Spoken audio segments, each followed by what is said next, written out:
Hi, ഞാൻ Aquila Carmel. Regeneration എന്ന topic നിങ്ങൾക്ക് ഞാനാണ് ഡീൽ ചെയ്യുന്നത്. ഇപ്പൊ നമ്മൾ കഴിഞ്ഞ ക്ലാസ്സിൽ പറഞ്ഞത് വളരെ സ്ട്രേറ്റ് ഫോർവേഡ് ആയിട്ടുള്ള ഒരു ടോപ്പിക്കാണ്. വാട്ട് ഇസ് നാച്ചുറൽ റീജനറേഷൻ, അതിന്റെ definition, what are the factors affecting natural regeneration, why regeneration, natural റീജനറേഷനിൽ ഏറ്റവും ആദ്യത്തെ ഭാഗമായിട്ടുള്ള സീഡിനെ അഫക്റ്റ് ചെയ്യുന്ന കാര്യങ്ങൾ, പിന്നെ സീഡ് ഗ്രോ ചെയ്ത് വരുമ്പോൾ ഉണ്ടാകുന്ന ഏറ്റവും വലിയൊരു പ്രശ്നമായിട്ടുള്ള ഡൈയിങ് ബാക്ക് ഓഫ് ദ സീഡ്ലിങ്ങും സാലിന്റെ ഡൈയിങ് ബാക്കും. ഇത്രയാണ് നമ്മൾ കഴിഞ്ഞ ക്ലാസ്സിൽ പറഞ്ഞത്. ഇന്നത്തെ ക്ലാസ്സിൽ നമ്മൾ പറയാൻ പോകുന്നത് സീഡ് അല്ലാണ്ട് നാച്ചുറൽ റീജനറേഷനെ സഹായിക്കുന്ന വേറൊരു ഘടകമാണ് കോപ്പീസ് എന്ന് പറയുന്നത്. അപ്പൊ നമ്മൾ കഴിഞ്ഞ ക്ലാസ്സിൽ പറഞ്ഞു, സീഡിൽ നിന്നുണ്ടാകുന്ന ഫോറസ്റ്റിനെ നമ്മൾ ഹൈ ഫോറസ്റ്റ് എന്നും, കോപ്പീസിൽ നിന്നുണ്ടാകുന്ന ഫോറസ്റ്റിനെ നമ്മൾ കോപ്പീസ് ഫോറസ്റ്റ് എന്നും പറയും. ഇത് വൺ ഓഫ് ദി മേജർ കാര്യമാണ് ഫോറസ്ട്രിയിൽ. കാരണം ഡിഫറെന്റ് ടൈപ്സ് ഓഫ് ഫോറസ്റ്റ് എന്ന് പറയുമ്പോൾ റീജനറേഷൻ ഒരു മോഡ് ഓഫ് ക്ലാസിഫിക്കേഷൻ ആയിട്ട് എടുക്കുമ്പോൾ വരുന്ന രണ്ട് ടൈപ്പ് ഓഫ് ഫോറസ്റ്റ് ആണ് ഹൈ ഫോറസ്റ്റും കോപ്പീസ് ഫോറസ്റ്റും. അപ്പൊ നമ്മൾ ഇന്ന് കാണുന്ന എല്ലാ നാച്ചുറൽ ഫോറസ്റ്റും എപ്പോഴും ഹൈ ഫോറസ്റ്റ് ആയിരിക്കും. കാരണം സീഡിൽ നിന്നാണ് അതിന്ന് റീജനറേഷൻ സംഭവിക്കുന്നത്. നമ്മൾ കാണുന്ന plantations, whether it be government owned or private owned, അതെപ്പോഴും ഒരു കോപ്പീസ് ഫോറസ്റ്റ് ആയിരിക്കും. മിക്കവാറും ഒരു കോപ്പീസ് ഫോറസ്റ്റ് ആയിരിക്കും. ഹൈ ഫോറസ്റ്റും ആകാം. കാരണം എന്താന്ന് വെച്ച് കഴിഞ്ഞാൽ സീഡ് ഉപയോഗിച്ചാണ് സംഭവിക്കുന്നത് എങ്കിൽ. പക്ഷെ അതല്ല, കോപ്പീസിങ് ആയിട്ടുള്ള ഏതെങ്കിലും ഒരു പാർട്ട് അല്ലെങ്കിൽ ഏതെങ്കിലും ഒരു വെജിറ്റേറ്റീവ് പാർട്ട് എടുത്തിട്ടാണ് റീജനറേഷൻ എങ്കിൽ അതിനെ നമ്മൾ കോപ്പീസ് ഫോറസ്റ്റ് എന്നാണ് പറയാം. അപ്പൊ നമ്മൾ ഇന്നത്തെ ക്ലാസ്സിൽ എന്താ കാണാൻ പോകുന്നതെന്ന് വെച്ച് കഴിഞ്ഞാൽ, നാച്ചുറൽ റീജനറേഷനെ അഫക്റ്റ് ചെയ്യുന്ന അല്ലെങ്കിൽ നാച്ചുറൽ റീജനറേഷന്റെ ഒരു ഭാഗമായിട്ടുള്ള രണ്ടാമത്തെ ഘടകം, that is what is coppicing. And അതിനെ പറയുന്ന വേറൊരു പേര്, അല്ലെങ്കിൽ അത് എന്ത് റീജനറേഷന്റെ റീപ്രൊഡക്റ്റീവ് മെക്കാനിസത്തിന്റെ അടിയിലാണ് വരുന്നത്, അങ്ങനെയുള്ള കുറച്ച് മെക്കാനിസംസ്, പിന്നെ ആർട്ടിഫിഷ്യൽ റീജനറേഷൻ, അങ്ങനെയുള്ള കാര്യങ്ങളൊക്കെയാണ് നമ്മൾ ഇന്നത്തെ ക്ലാസ്സിൽ ഡീൽ ചെയ്യുന്നത്. അപ്പൊ കോപ്പീസ് എന്ന് പറയുന്നത് ഒരു വെജിറ്റേറ്റീവ് പാർട്ടാണ്. സീഡ് ഒരു റിപ്രൊഡക്റ്റീവ് പാർട്ടാണ് അല്ലെ, നമുക്ക് എല്ലാവർക്കും അറിയാം. സീഡ് എപ്പോഴും ഒരു റിപ്രൊഡക്റ്റീവ് പാർട്ടാണ്. കോപ്പീസ് എപ്പോഴും ഒരു വെജിറ്റേറ്റീവ് പാർട്ടാണ്. അപ്പൊ വെജിറ്റേറ്റീവ് പാർട്ട് കൊണ്ട് സംഭവിക്കുന്ന റീപ്രൊഡക്ഷനെയാണ് നമ്മൾ വെജിറ്റേറ്റീവ് റീപ്രൊഡക്ഷൻ എന്ന് ഉപയോഗിക്കുന്നത്. അല്ലാന്നുണ്ടെന്നുണ്ടെങ്കിൽ അതിനെ പറയുന്ന വേറൊരു പേരാണ് സെക്ഷുവൽ റീപ്രൊഡക്ഷൻ. അതായത് സെക്ഷുവലി അല്ലാണ്ട് സംഭവിക്കുന്ന റീപ്രൊഡക്ഷനെയാണ് നമ്മൾ സെക്ഷുവൽ റീപ്രൊഡക്ഷൻ എന്ന് പറയുന്നത്. അപ്പം അസെക്ഷുവൽ റീപ്രൊഡക്ഷൻ എന്ന് വെച്ച് കഴിഞ്ഞാൽ എന്താന്ന് വെച്ച് കഴിഞ്ഞാൽ രണ്ട് കാര്യങ്ങളാണ്. അതിൽ there is no use of seed, സീഡിന്റെ ഉപയോഗം അതിൽ സംഭവിക്കുന്നില്ല. രണ്ടാമത് പോളിനേഷൻ എന്ന് പറയുന്ന ഒരു പ്രക്രിയ, അല്ലെങ്കിൽ എന്താ പറയാ, പൂമ്പൊടി വന്ന് ഒരു പൂവിൽ നിന്ന് വേറൊരു പൂവിലേക്ക് നടക്കുന്ന പരാഗണം എന്ന് പറയുന്ന ഒരു പ്രക്രിയ അവിടെ സംഭവിക്കുന്നില്ല. There is no pollination and there is no seed setting. സീഡായിട്ട് അസോസിയേറ്റ് ചെയ്ത് വരുന്ന ഒരു കാര്യങ്ങളും ആ മരത്തിൽ സംഭവിക്കുന്നില്ല. ഇങ്ങനെയുള്ള ഒരു സിറ്റുവേഷനിൽ നടക്കുന്ന ഒരു റീപ്രൊഡക്ഷനെ, അല്ലെങ്കിൽ ഒരു ന്യൂ ഇൻഡിവിജ്വൽ വരുന്ന ഒരു റീപ്രൊഡക്ഷനെ നമ്മൾ പറയുന്നതാണ് വെജിറ്റേറ്റീവ് റീപ്രൊഡക്ഷൻ. അല്ലാന്നുണ്ടെന്നുണ്ടെങ്കിൽ സെക്ഷൽ റീപ്രൊഡക്ഷൻ. അപ്പൊ അതിന്റെ ഡെഫിനിഷൻ വരുന്നത് എങ്ങനെയാന്ന് വെച്ച് കഴിഞ്ഞാൽ, instead of relying on seeds for reproduction, these trees can grow new individuals from vegetative parts. അപ്പൊ സീഡിനെ നമ്മൾ സീഡിനെ നമ്മൾ റിലൈ ചെയ്യാണ്ട്, സീഡിനെ നമ്മൾ ഉപയോഗിക്കാതെ വെജിറ്റേറ്റീവ് പാർട്സ് ഉപയോഗിച്ച് കൊണ്ടുവരുന്ന റീപ്രൊഡക്ഷനെയാണ് നമ്മൾ സെക്ഷൽ റീപ്രൊഡക്ഷൻ അല്ലെങ്കിൽ വെജിറ്റേറ്റീവ് റീപ്രൊഡക്ഷൻ എന്ന് പറയുന്നത്. അപ്പോൾ വാട്ട് ഇസ് വെജിറ്റേറ്റീവ് റീപ്രൊഡക്ഷൻ എന്നുള്ളത് കഴിഞ്ഞു. ഇനി ഹൗ വാസ് വെജിറ്റേറ്റീവ് റീപ്രൊഡക്ഷൻ? ഇപ്പൊ വെജിറ്റേറ്റീവ് പാർട്സ് ഏതൊക്കെയാ? ഒന്നില്ലെങ്കിൽ അതിന്റെ ഏതെങ്കിലും ഒരു ബ്രാഞ്ചോ അല്ലെങ്കിൽ ഒരു സ്റ്റെം പാർട്ടോ അങ്ങനെ എന്തെങ്കിലും ആയിരിക്കാം. അല്ലാന്നുണ്ടെങ്കിൽ ഒരു റൂട്ട് പോർഷൻ ആയിരിക്കാം. അല്ലാന്നുണ്ടെന്നുണ്ടെങ്കിൽ ഒരു ലീഫ് ആയിരിക്കാം. അപ്പൊ ഞാൻ അതിനുള്ള കുറച്ച് എക്സാമ്പിൾസ് പറയാം. റൂട്ട്സ് വെച്ചിട്ട് റീപ്രൊഡക്ഷൻ വരുന്ന ഒരു എക്സാമ്പിൾ ആണ് ആദ്യം പറയാൻ പോകുന്നത്. ഞാൻ കഴിഞ്ഞ സ്ലൈഡിൽ ഇതുപോലെ പറഞ്ഞതാണ്, നിങ്ങൾക്ക് ആർക്കെങ്കിലും ഓർമ്മയുണ്ടോ എന്ന് എനിക്കറിയില്ല. പക്ഷെ നമ്മൾ സ്ഥിരമായിട്ട് കണ്ടുവരുന്ന ചേന, അതുപോലെ നമ്മുടെ വാഴ, ഇതൊക്കെ റൂട്ട് മോഡിഫിക്കേഷനിൽ വരുന്ന ഒരു ഭാഗത്തു നിന്ന് സംഭവിക്കുന്ന റീജനറേഷൻ ആണ്. അപ്പൊ ഇതൊക്കെയാണ് വെജിറ്റേറ്റീവ് റിപ്രൊഡക്ഷൻ ത്രൂ റൂട്ട്സ് എന്ന് പറയുന്നത്. ചേനയുടെ ഇംഗ്ലീഷ് നമ്മൾ പറയാ യാം എന്നാണ്. യാം അല്ലെങ്കിൽ ബനാന സംഭവിക്കുന്നത് എപ്പോഴും റൂട്ട് സക്കേഴ്സ് അല്ലെങ്കിൽ റൂട്ടായിട്ട് ബന്ധപ്പെട്ട ഏതെങ്കിലും ഒരു മോഡിഫിക്കേഷനിൽ നിന്നാണ്. രണ്ടാമത്തത് ലീഫ്. ലീഫ് നമ്മൾ സ്ഥിരമായിട്ട് ചെറുപ്പത്തിലൊക്കെ നമ്മൾ ഒരു ഹൈസ്കൂൾ സെഷനിലൊക്കെ പഠിക്കുമ്പോൾ നമ്മൾ പഠിക്കുന്ന ഒരു എക്സാമ്പിൾ ആണ് ബ്രയോഫില്ല എന്ന് പറയുന്ന ഒരു സ്പീഷീസ്. അതിന്റെ റീപ്രൊഡക്ഷൻ സംഭവിക്കുന്നത് ലീഫിൽ നിന്നാണ്. ഇപ്പൊ നിങ്ങൾ ഇൻഡോർ പ്ലാന്റ്സ് ഒക്കെ വെക്കുന്ന ആൾക്കാരാണ് എന്നുണ്ടെന്നുണ്ടെങ്കിൽ ഇസഡ് പ്ലാന്റ് അല്ലെങ്കിൽ സി പ്ലാന്റ് എന്ന് പറയുന്ന ഒരു ചെടിയുണ്ട്. ഗൂഗിളിൽ സെർച്ച് ചെയ്ത് കഴിഞ്ഞാൽ ഇഷ്ടം പോലെ ഫോട്ടോ കിട്ടും. അതിന്റെ നമുക്ക് റീപ്രൊഡക്ഷൻ, അതിന്റെ ഇല മുറിച്ചിട്ട് നമ്മൾ നട്ട് കഴിഞ്ഞ് കഴിഞ്ഞാൽ വളരും. പിന്നെ സെക്യുലൻസ്, ഇതൊക്കെ എപ്പോഴും ലീവ്സിൽ നിന്നാണ് അതിന്റെ റീപ്രൊഡക്ഷൻ സംഭവിക്കുക. അതിനെ നമ്മളെ സെക്ഷൽ റീപ്രൊഡക്ഷൻ. അപ്പൊ ലീഫായിട്ട് അതിനെ നമുക്ക് എക്സാമ്പിൾ പറയാം. പിന്നെ സ്റ്റെം ഉപയോഗിക്കുന്നത് ഏറ്റവും ഈസി എക്സാമ്പിൾ നമ്മുടെ റോസസ് ആണ്. നമ്മളെ വീട്ടിൽ പണ്ടൊക്കെ റോസിന്റെ ഒരു ചെറിയൊരു കൊമ്പ് മുറിക്കുന്നു, നടുന്നു, അത് വളരുന്നു, അങ്ങനെയുള്ള കാര്യങ്ങളാണ്. അപ്പൊ ട്രീസിന്റെ എക്സാമ്പിൾ ആയിട്ട് നമുക്ക് ഈസി ആയിട്ട് പറയാവുന്ന ഒരു എക്സാമ്പിൾ ആലിന്റെ വർഗത്തിൽ വരുന്ന എല്ലാ സ്പീഷീസിന്റെയും റീപ്രൊഡക്ഷൻ നമുക്ക് എന്തിൽ നിന്ന് സംഭവിക്കാൻ പറ്റും? സ്റ്റെമ്മിൽ നിന്ന് സംഭവിക്കാം, അല്ലെങ്കിൽ സ്റ്റെം കട്ടിങ്സ്. ഫൈക്കസ് എന്നാണ് ആലിന്റെ scientific name. So I hope that is clear what is vegetative reproduction അല്ലെങ്കിൽ അസെക്ഷൽ റീപ്രൊഡക്ഷൻ എന്ന് പറയുന്നത്. ഇനി നമ്മൾ കാണാൻ പോകുന്നത് എന്തിനു വേണ്ടിയിട്ടാണ് വെജിറ്റേറ്റീവ് അല്ലെങ്കിൽ അതിന്റെ റീപ്രൊഡക്ഷൻ നടക്കുന്നത്, അല്ലെങ്കിൽ അതിന്റെ അഡ്വാൻറ്റേജസ് എന്താണ്. അപ്പൊ മെയിൻ ആയിട്ട് വരുന്ന കാര്യം, അതിന്റെ ഡെഫിനേഷൻ തന്നെ ഉണ്ട്, സീഡാണ് സെക്ഷുവൽ റീപ്രൊഡക്ഷന്റെ മെയിൻ ആയിട്ടുള്ള ഘടകം എന്ന് പറയുന്നത്. അപ്പോൾ ഇഫ് സീഡ് അവൈലബിൾ അല്ലാന്നുണ്ടെങ്കിൽ, ഇയർലി സീഡ് ഉണ്ടാക്കുന്ന ഒരു മരമല്ല. ഞാൻ കഴിഞ്ഞ ക്ലാസ്സിൽ പറഞ്ഞില്ലേ, സീഡ് അവൈലബിലിറ്റി ബുദ്ധിമുട്ടാണ്, അല്ലെങ്കിൽ സീഡ് ഡോർമൻസി ബ്രേക്ക് ചെയ്ത് ഒരു സീഡ്ലിംഗ് ആയിട്ട് വരാനുള്ള ഒരു എസ്റ്റാബ്ലിഷ് ചെയ്യാനുള്ള സാധ്യതയൊക്കെ വളരെയധികം കുറവാണ് എങ്കിൽ, സീഡിനെ അഫക്ട് ചെയ്യുന്ന കാര്യങ്ങൾ, സീഡിന്റെ അവൈലബിലിറ്റി ഒക്കെ ഭാഗമാണ് എന്നുണ്ടെന്നുണ്ടെങ്കിൽ നമുക്ക് ഒബ്വിയസ്ലി വെജിറ്റേറ്റീവ് പാർട്ടിലേക്ക് പോയേ പറ്റും. One of the important factor is seed. പിന്നെ രണ്ടാമതെന്ന് പറഞ്ഞു കഴിഞ്ഞാൽ, ഒരു 1000മോ 2000മോ സീഡ്ലിങ്ങിനപ്പുറം നമുക്ക് ഒരു ഫുൾ ആയിട്ടുള്ള വളരെയധികം കൂടുതൽ നമ്പർ ഓഫ് സീഡ്ലിങ്സ് വേണം എന്നുണ്ടെന്നുണ്ടെങ്കിൽ, അതായത് ഒരേ ക്യാരക്ടേഴ്സ് കാണിക്കുന്ന സീഡ്ലിങ്സ് വേണം എന്നുണ്ടെന്നുണ്ടെങ്കിൽ, മൾട്ടിപ്ലിസിറ്റി വളരെ അധികമാണെന്നുണ്ടെന്നുണ്ടെങ്കിൽ സീഡിൽ നിന്നുള്ള റീജനറേഷൻ നമുക്ക് എപ്പോഴും ബുദ്ധിമുട്ടായിരിക്കും, അല്ലെ? നമ്മളിപ്പോ ഒരു 1000 സീഡ് കൊണ്ടുപോയിട്ട് പാകി, നല്ലൊരു സീഡ് ബെഡിൽ പാകി, നല്ല അത്യാവശ്യം അതിനുള്ള കണ്ടീഷൻസ് കൊടുത്ത് അത് എസ്റ്റാബ്ലിഷ് ആവാൻ, 1000 എണ്ണം എസ്റ്റാബ്ലിഷ് ആവാനുള്ള ചാൻസസ് വളരെയധികം കുറവാണ്. അങ്ങനെ ഒരു സിറ്റുവേഷനിൽ നമുക്ക് എപ്പോഴും എന്താണ് നല്ലത്? വെജിറ്റേറ്റീവ് റീപ്രൊഡക്ഷൻ ആണ് നല്ലത്. ഏതെങ്കിലും സ്റ്റെം കട്ടിങ്സോ അല്ലെങ്കിൽ റൂട്ട് കട്ടിങ്സോ ഒക്കെ എടുത്തിട്ട് സീഡ്ലിംഗ് ഉണ്ടാക്കി അതിനെ നമ്മൾ കൊണ്ടുപോയിട്ട് ഉപയോഗിക്കുന്നതാണ് എപ്പോഴും നല്ലത്. രണ്ടാമത്തെ ഒരു കാര്യം എന്താണെന്ന് വെച്ച് കഴിഞ്ഞാൽ, ഇത് വളരെയധികം ടൈം ഏറ്റവും കുറവ് ഉപയോഗിക്കുന്ന ഒരു മെത്തേഡാണിത്. നിങ്ങൾക്ക് തന്നെ ഇപ്പം മനസ്സിലാവും, ടൈം കുറവാണ്, കോസ്റ്റ് എഫിഷ്യന്റ് ആണ്, നമുക്ക് പെട്ടെന്ന് റിസൾട്ടുകൾ കിട്ടും. പിന്നുള്ള ഒരു ഇമ്പോർട്ടന്റ് കാര്യമാണ് ഇവിടെ ജനറ്റിക്കലി ഇംപ്രൂവ്ഡ് സ്പീഷീസ്. ഞാൻ സെക്കൻഡ് പോയിന്റ് ആയിട്ട് എടുത്തിരിക്കുന്ന പോയിന്റ് ജനറ്റിക്കലി ഇംപ്രൂവ്ഡ് സ്പീഷീസ്. അതുപോലെ അതിൽ കാണിക്കുന്ന last point similar to parent trees. അപ്പൊ ഇതെന്ന് പറഞ്ഞു കഴിഞ്ഞാൽ കുറച്ചും കൂടി ഒരു ജനറ്റിക്സിലേക്ക് റിലേറ്റ് ചെയ്യുന്ന ഒരു പോയിന്റ് ആണിത്.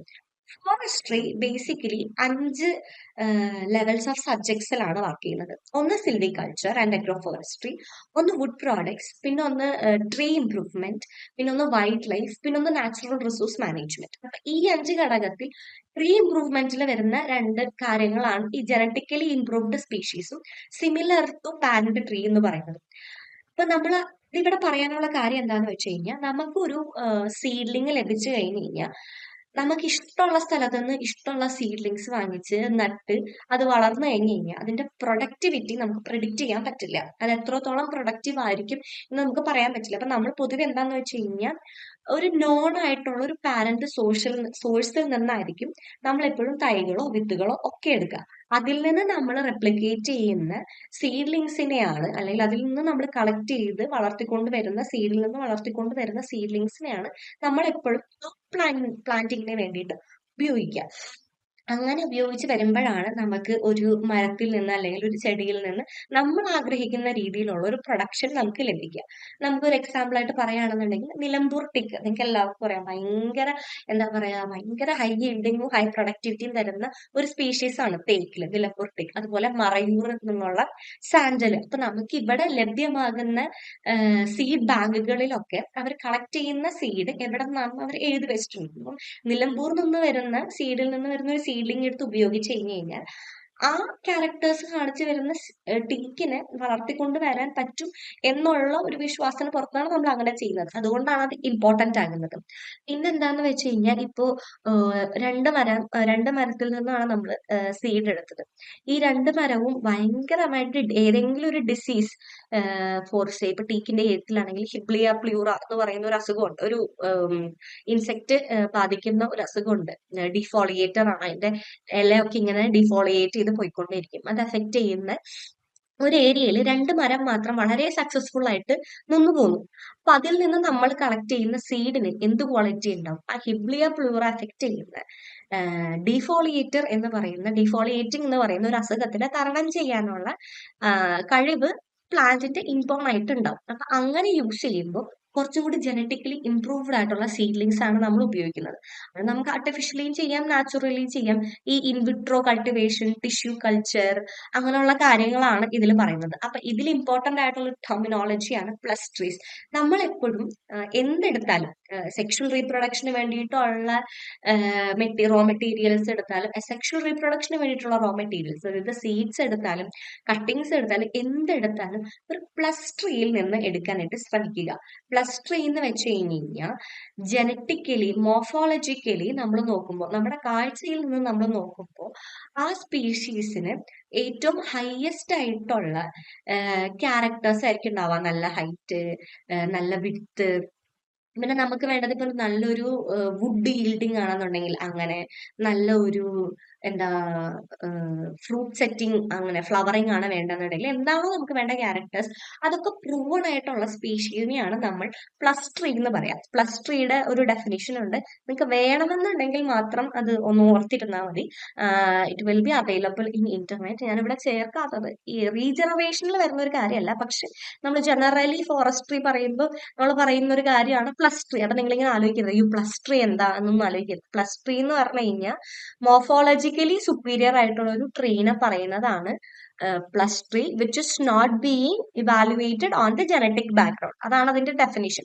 പ്രോപ്പർ ആയിട്ടുള്ള ഡെഫിനിഷൻ വേണമെന്നുണ്ടെങ്കിൽ, അതിനെ കുറിച്ച് ഇൻട്രസ്റ്റ് ഉണ്ടെന്നുണ്ടെങ്കിൽ ഇഷ്ടംപോലെ വീഡിയോസ് ആൻഡ് ഡാറ്റ യൂട്യൂബിലും ഗൂഗിളും അവൈലബിൾ ആണ്. ഞാൻ ജസ്റ്റ് മെൻഷൻ ചെയ്യണമെന്നുണ്ടായിരുന്നു, അങ്ങനെ മെൻഷൻ ചെയ്തേ ഉള്ളൂ. ഇനി അടുത്തതായിട്ട് what are the methods of vegetative reproduction. അപ്പൊ ഞാൻ നേരത്തെ പറഞ്ഞതുപോലെ നമ്മള് ചെറുപ്പം മുതൽ നമ്മളുടെ SC ക്ലാസ്സിലും അല്ലെങ്കിൽ ബാക്കിയുള്ള ക്ലാസ്സുകളിലും ഈ ആക്ടിവിറ്റി ക്ലാസ്സസ് ഒക്കെ ഉണ്ടാവില്ലേ, അതിലൊക്കെ നമ്മൾ ചെയ്തു വന്നിരുന്ന കുറെ കാര്യങ്ങളാണ് ഈ വെജിറ്റേറ്റീവ് റീപ്രൊഡക്ഷന്റെ പല പല മെത്തേഡ്സ്. കോപ്പീസിങ് ഉണ്ടാവും, ലെയറിങ്, ഗ്രാഫ്റ്റിംഗ്, ബഡ്ഡിങ്, കട്ടിങ്, പിന്നെ ഇൻവിട്രോ, അങ്ങനെയുള്ള കുറെ മെത്തേഡ്സ് ഉണ്ടാവും. ഇപ്പൊ ഇതിൽ കട്ടിങ് എന്ന് പറയുന്നതാണ് നമ്മളിങ്ങനെ എന്താ പറയാ ഒരു ചെറിയൊരു കൊമ്പെടുത്ത് മുറിച്ചിട്ട് നമ്മൾ കൊണ്ടുപോയി നടുന്നു, അതിൽ നിന്ന് പിന്നെ തളർത്ത് വരും, നമ്മൾ ഈ റോസാ ചെടിയിലൊക്കെ ചെയ്യുന്നത് പോലെ.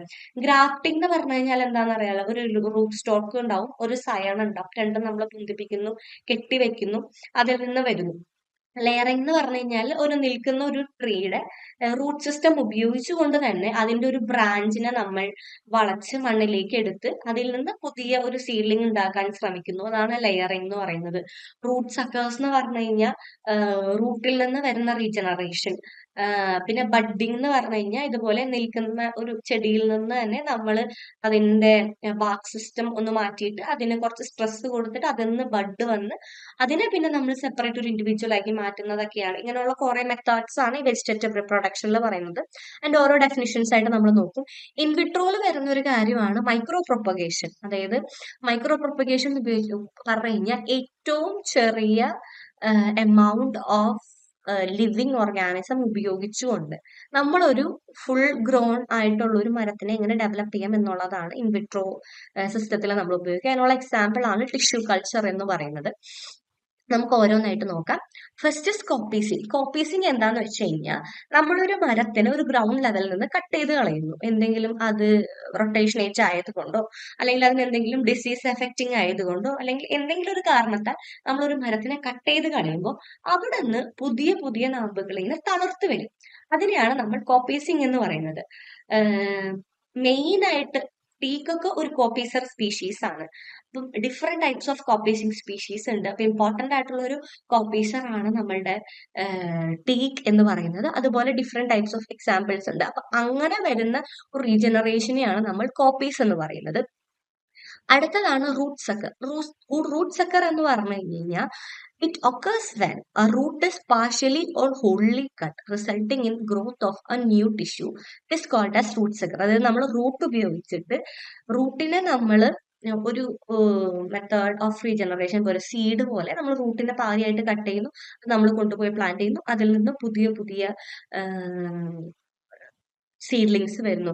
അസ്പരാഗസ് ഒക്കെ റൂട്ട് സക്കേഴ്സ് വെച്ചിട്ട് വരുന്ന റീപ്രൊഡക്ഷൻ ആണ്. ഇനി അടുത്തത് കട്ടിങ്സ്. കട്ടിങ്സ് ഞാൻ നേരത്തെ പറഞ്ഞതുപോലെ നിങ്ങൾ ഏതെങ്കിലും ഒരു ബ്രാഞ്ചോ അല്ലെങ്കിൽ ഒരു സ്റ്റെമ്മോ അല്ലെങ്കിൽ എന്തെങ്കിലും ഒരു പ്ലാന്റിന്റെ ഏതെങ്കിലും ഒരു ലിവിങ് മെറ്റീരിയൽ നമ്മൾ കട്ട് ചെയ്തിട്ട് ഏതെങ്കിലും ഒരു കട്ടിങ്സ് ഉപയോഗിച്ചിട്ട് അത് കൊണ്ടുപോയി നമ്മൾ കട്ട് ചെയ്ത് വെച്ച് അതിൽ നിന്ന് ഒരു ന്യൂ സീഡ്ലിങ്സ് വരുന്നതിനെയാണ് നമ്മൾ കട്ടിങ് എന്ന് പറയുന്നത്.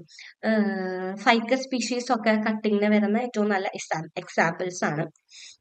പിന്നെ വരുന്നതാണ് ലെയറിങ്. അപ്പം ഇതിനകത്ത് ഞാൻ ചില ടേംസിന്റെ മലയാള പദങ്ങളും ആഡ് ചെയ്തിട്ടുണ്ട്. ഇപ്പൊ നിങ്ങൾക്ക് ഫോളോ ചെയ്യാൻ ഡിഫിക്കൽട്ടി ഒക്കെ ഉണ്ടെന്നുണ്ടെങ്കിലാണ് ഞാൻ അത് ചെയ്തിരിക്കുന്നത്. പക്ഷെ എപ്പോഴും നിങ്ങൾ പഠിക്കുമ്പോൾ ഇംഗ്ലീഷ് നെയിംസ് വെച്ചിട്ട് തന്നെ പഠിക്കാൻ ശ്രമിക്കുക. കാരണം നമ്മൾക്ക് വേ ഓഫ് കമ്മ്യൂണിക്കേഷൻ കുറച്ചും കൂടി എളുപ്പമാകണം, അല്ലെന്നുണ്ടെങ്കിൽ അറിഞ്ഞിരിക്കണം എന്നുണ്ടെന്നുണ്ടെങ്കിൽ അതായിരിക്കും നല്ലതെന്ന് ഞാൻ തോന്നുന്നു.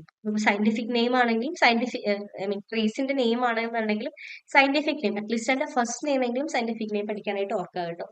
ഇനി ലെയറിംഗ് എന്ന് വെച്ച് കഴിഞ്ഞാൽ ലെയറിംഗ് ഉപയോഗിക്കുന്ന ഒരു സ്പീഷി ഞാൻ പറഞ്ഞുതരാം. നമ്മുടെ കൊക്കോ മരമല്ലേ, കൊക്കോയില് റീപ്രൊഡക്ഷൻ നമ്മൾ ചെയ്യുന്നത് ലെയറിംഗ് വെച്ചാണ്. അപ്പൊ അതിൽ നമ്മൾ എന്താ ചെയ്യുന്നതെന്ന് വെച്ച് കഴിഞ്ഞാൽ അതിന്റെ ഒരു മരം പോകുന്നുണ്ട്.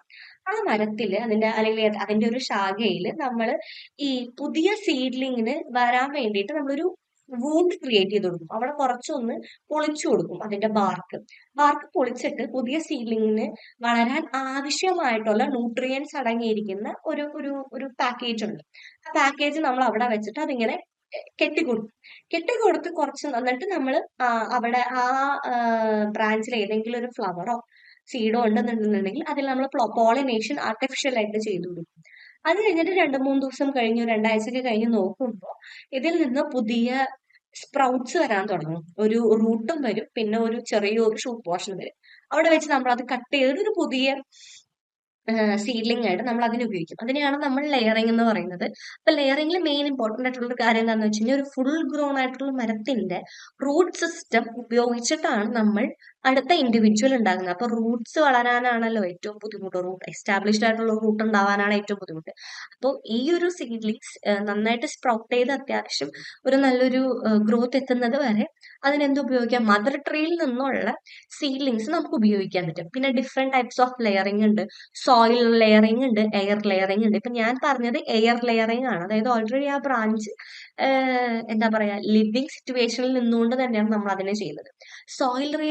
സോയിൽ ലെയറിംഗ് എങ്ങനെയാന്ന് വെച്ച് കഴിഞ്ഞാൽ ഈ ബ്രാഞ്ച് നല്ല നീളമുള്ള ഒരു ബ്രാഞ്ച് നമ്മൾ എടുത്തിട്ട് അതിങ്ങനെ നമ്മൾ സോയിലിലേക്ക് വളച്ച് മണ്ണിന്റെ അടിയിലേക്ക് കുറച്ചിട്ട് നമ്മൾ അതിനെ മൂടി ഇതിന്റെ ഷൂട്ട് പോർഷൻ മാത്രം, അതിന്റെ സ്പ്രൗട്ട്സ്, അതിന്റെ ഇലകളുള്ള ഭാഗം മാത്രം മുകളിലേക്ക് നിർത്തും.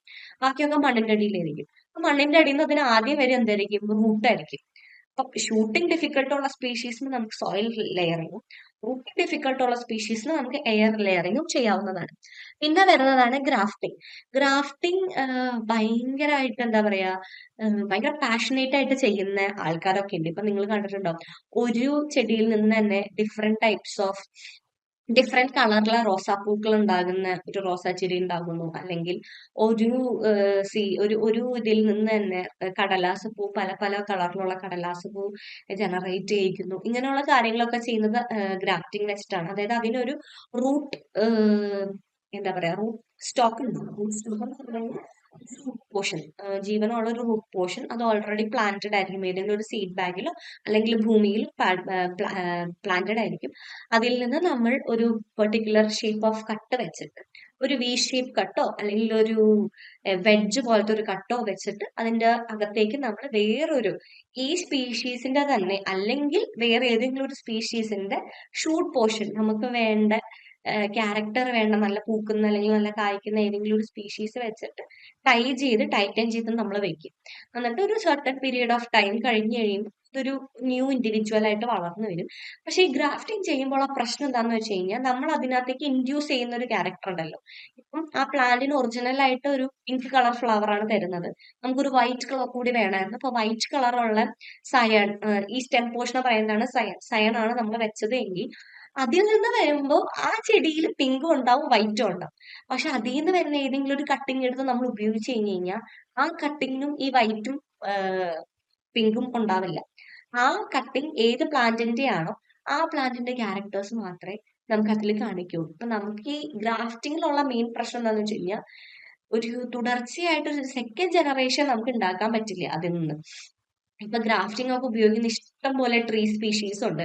രണ്ട് ഡിഫറെന്റ് ട്രീ സ്പീഷീസ്, അതായത് ആര്യവേപ്പിന്റെയും മലവേപ്പിന്റെയും റൂട്ട് സ്റ്റോക്കും സയണും എടുത്തിട്ട് അതിൽ നിന്ന് ന്യൂ ഇൻഡിവിജ്വൽസിനെയും സീഡ്ലിങ്സിനെയൊക്കെ എടുക്കുന്ന ടെക്നിക്സ് ഒക്കെ വളരെയധികം ഉണ്ട്. പക്ഷെ ഈ പ്രശ്നം എന്താണെന്ന് വെച്ച് കഴിഞ്ഞാൽ സെക്കൻഡ് ജനറേഷനെ ഉണ്ടാക്കുക, production of second generation will be very difficult. അതിന്റെ ക്യാരക്ടർ മദർ പ്ലാന്റിന്റെ ക്യാരക്ടർ ആയിരിക്കും എന്ന് നമുക്ക് പറയാനായിട്ട് പറ്റില്ല. ആ ഇനി അടുത്തതായിട്ട് വരുന്ന ടോപ്പിക് ആണ് നാച്ചുറൽ റീജനറേഷൻ ബൈ കോപ്പീസ്. ഇത് ഞാൻ എടുത്തു പറയാനുള്ള കാര്യം എന്താണെന്ന് വെച്ച് കഴിഞ്ഞാൽ നാച്ചുറൽ റീജനറേഷനിൽ നമ്മൾ രണ്ട് പാരാമീറ്റേഴ്സ് ആണ് പറഞ്ഞിട്ടില്ലേ. ഞാൻ ഈ പ്രസന്റേഷന്റെ തുടക്കത്തിലും പറഞ്ഞു, natural regeneration through seed, natural regeneration through copies. അപ്പൊ സീഡിൽ നിന്ന് വരുന്ന ഫോറസ്റ്റിന് നമ്മൾ എന്ത് പറയും? ഹൈ ഫോറസ്റ്റ് എന്ന് പറയും. കോപ്പീസിൽ നിന്ന് വരുന്നതിന് നമ്മൾ എന്ത് പറയും? കോപ്പീസ് ഫോറസ്റ്റ് എന്ന് പറയും. അപ്പൊ അതുകൊണ്ടാണ് ഇത് ഞാനൊരു സെപ്പറേറ്റ് സ്ലൈഡ് ആയിട്ട് നിങ്ങൾക്ക് പറയുന്നത്. ഈ കോപ്പീസിൽ നമുക്ക് രണ്ട് ടൈപ്സ് ഉണ്ട്. നാച്ചുറൽ റീജനറേഷൻ ബൈ കോപ്പീസ് എന്ന് പറയുമ്പോൾ അതിൽ രണ്ട് ടൈപ്സ് ഉണ്ട്. ഒന്ന് സീഡ്ലിംഗ് കോപ്പീസും പിന്നെ ഒന്ന് സ്റ്റൂൾ കോപ്പീസും. രണ്ടും തമ്മിലുള്ള വ്യത്യാസം എന്താണെന്ന് വെച്ച് കഴിഞ്ഞാൽ ഈ കോപ്പീസ് എവിടെ നിന്നാണ് വരുന്നത്, എവിടെ നിന്നാണ് അത് ഉത്ഭവിക്കുന്നത്, അതിനനുസരിച്ചിട്ടാണ് ഈ പേര് ഡിഫറെന്റ് വന്നിരിക്കുന്നത്. ഫോർ എക്സാമ്പിൾ സീഡ്ലിംഗ് കോപ്പീസ് എന്ന് പറഞ്ഞു കഴിഞ്ഞാൽ coppice shoots are arising from the base of the seedlings. Okay, ഒരു സീഡ്ലിങ്ങിൽ നിന്നാണ് നമ്മൾ സീഡ്ലിങ്ങിനെ കട്ട് ചെയ്തിട്ടോ ബേൺ ചെയ്തിട്ടോ അതിന്റെ അടിഭാഗത്തു നിന്നാണ് പുതിയ കോപ്പീസുകൾ വരുന്നത്.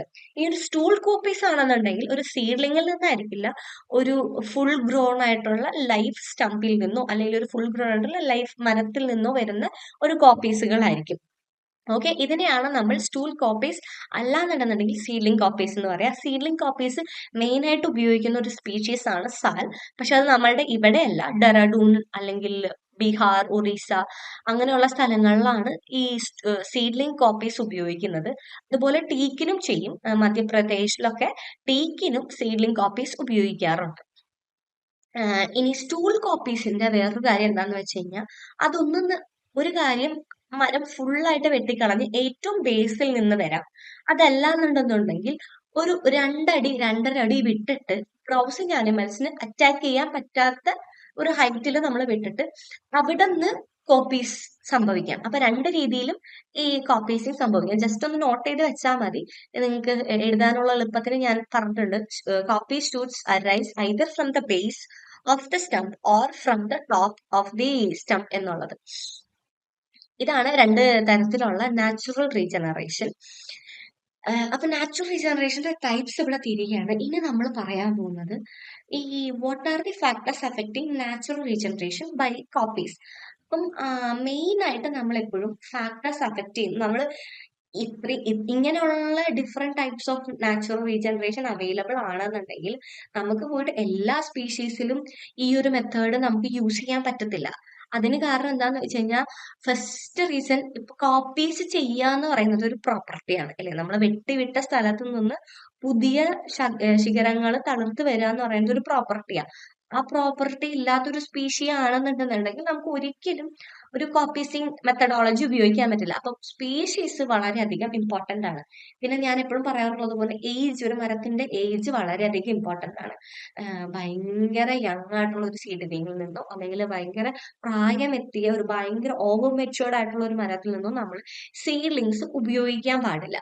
പിന്നെ ഏത് സമയത്താണ് കോപ്പീസിങ് ചെയ്യുന്നത്? ഒരിക്കലും നമ്മൾ മഴക്കാലത്തില് കോപ്പീസിങ് സജസ്റ്റ് ചെയ്യില്ല. കാരണം എന്താണെന്ന് വെച്ച് കഴിഞ്ഞാൽ നമ്മളൊരു മരം വെട്ടിക്കഴിഞ്ഞ് അത് തുറന്നായിരിക്കുക അല്ലെ.